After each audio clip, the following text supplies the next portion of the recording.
Hello, everyone. Welcome back to school. Happy second semester. Happy first chapel day back. My name is Mr. Yu, in case some of you might have forgotten who I am. So, as you can see right here, I'm wearing a mask because I just want to begin today by reminding all of you to keep your masks on and wash your hands so that we can keep one another safe and happy while we learn in our classes. So, with that said, why don't we begin with a word of prayer and then we will continue with today's chapel time. So let's fold our hands together and let's pray. Dear God, we thank you so much for protecting us throughout the summer and helping us get here to school safely so that we can be with our friends, we can be with our teachers, and we can spend time in our communities learning again. We just pray, Lord, that you will bless this semester, that you will bless our classes, that we will take, you'll bless the people that we will take them with, you'll bless our teachers, and that you'll really be with us in this community this semester. So we just invite you here to study. As we study together, just invite you here that you'll spend time with us and it'll be a good time. We welcome you once again. We love you, Lord, and in Jesus' name, amen.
안녕하세요. 금요체표에 오신 여러분 모두를 주님의 이름으로 환영합니다. 오늘은 마가복음 10장 17절부터 22절의 말씀을 가지고 부자 청년, 제일 중요한 질문을 던지다, 이런 주제로 설교를 합니다. 먼저 본문을 저랑 같이 읽겠습니다. 스크린을 보고 따라해 주십시오. 예수께서 길을 떠나시는데 한 사람이 달려와서 그 앞에 무릎을 꿇고 그에게 물었다. 선하신 선생님, 내가 영원한 생명을 얻으려면 무엇을 해야 합니까? 예수께서 그에게 말씀하셨다. 어찌하여 너는 나를 선하다고 하느냐? 하나님 한 분 외에는 선한 분이 없다. 너는 계명을 알고 있을 것이다. 살인하지 말아라. 간음하지 말아라. 도둑질하지 말아라. 거짓으로 증언하지 말아라. 속여서 빼앗지 말아라. 내 부모를 공경하여라 하지 않았느냐. 그가 예수께 말하였다. 선생님, 나는 이 모든 것을 어려서부터 다 지켰습니다. 예수께서 그를 눈여겨보시고 사랑스럽게 여기셨다.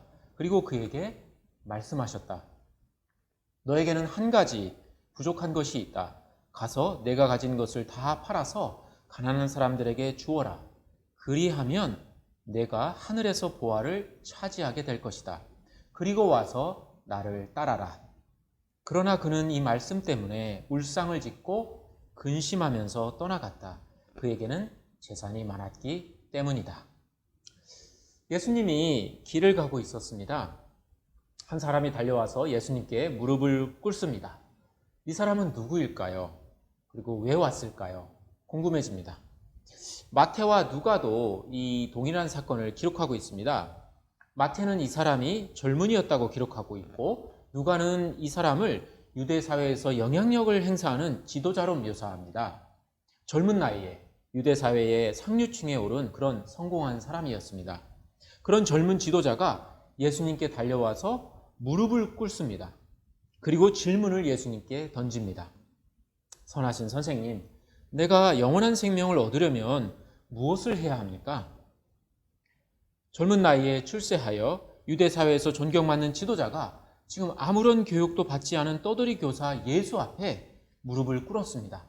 정말 칭찬하지 않을 수 없는 그런 사람이죠. 무언가를 배우기 위해 무릎을 꿇는 모습을 보며 학생으로서 지녀야 할 겸손한 자세를 가지고 있음을 알 수 있습니다.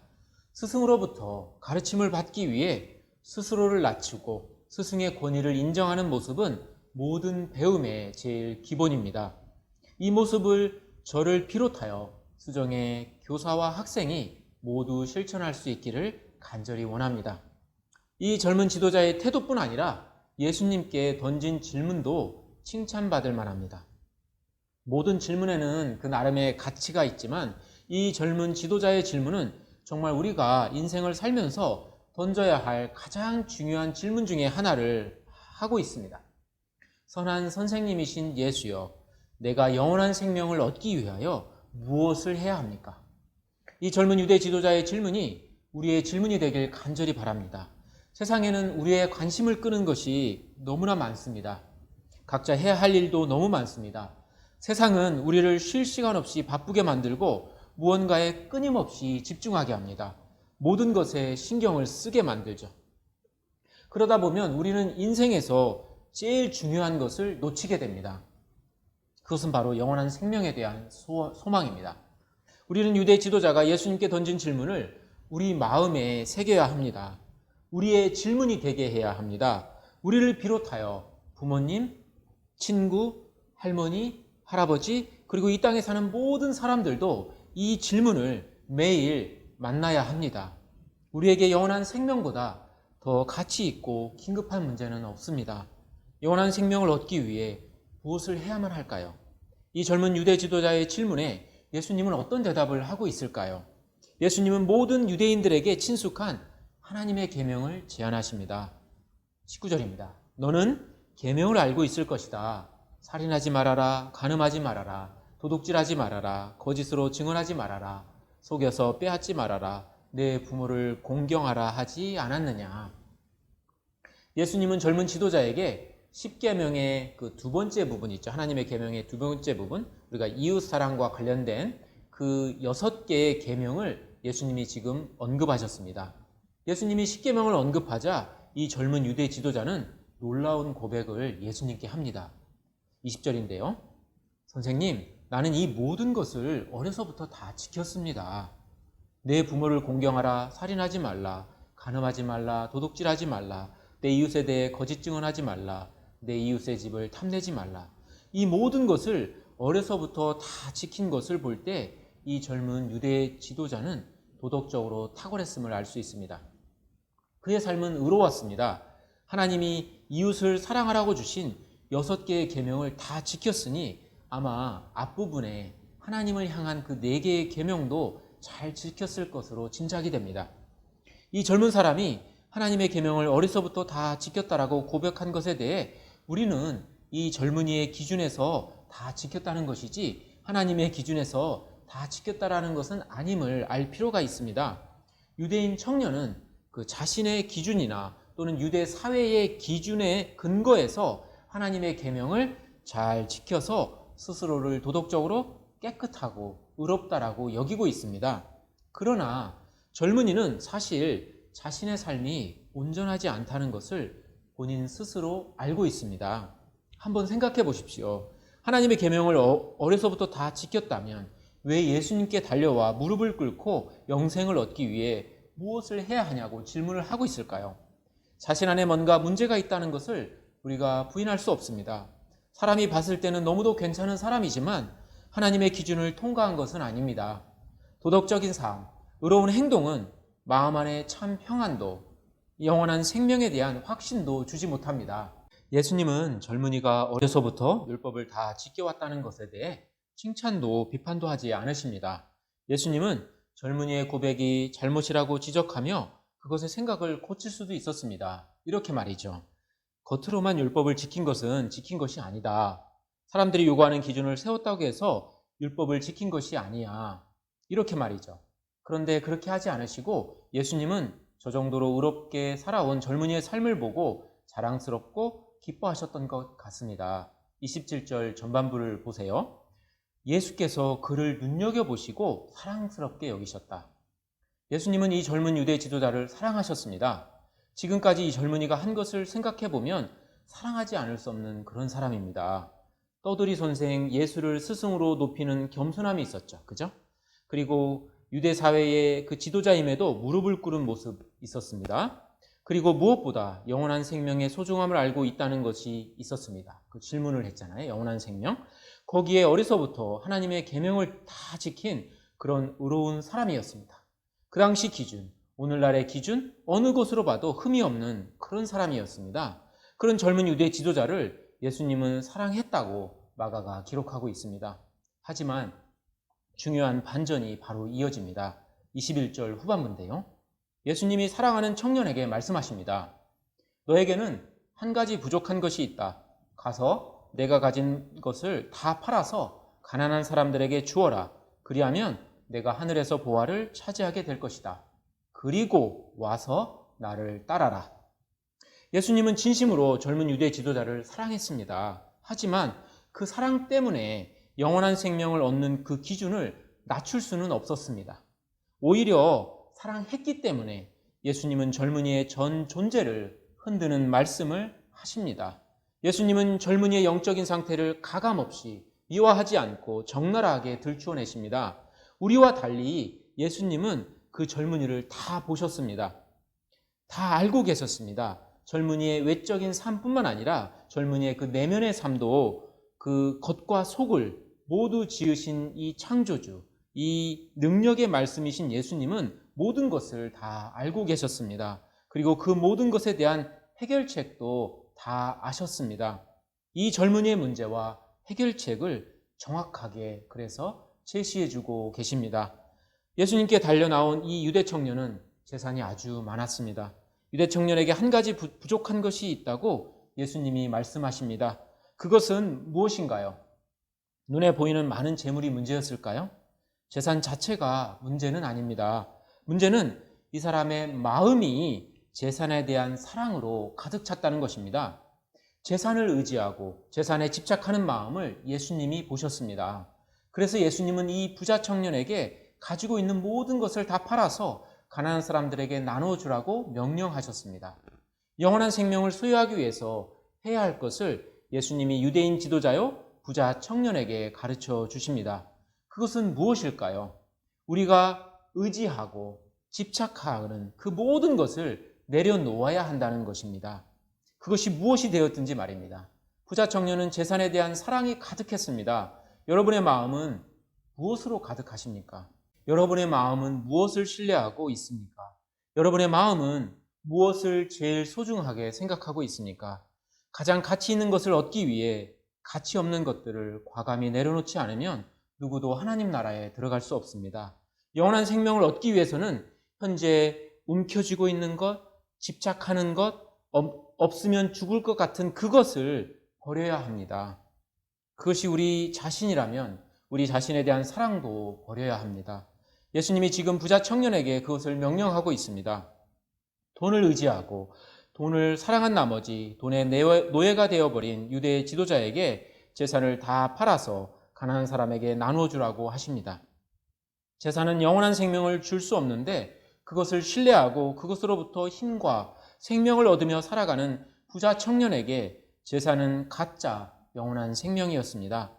영원한 생명을 얻기 위해 우리가 가장 의지하고 소중히 여기는 것, 우리에게 영원한 생명을 줄 거라고 믿고 있는 그것을 모두 내려놓으라고 예수님이 말씀하고 계십니다.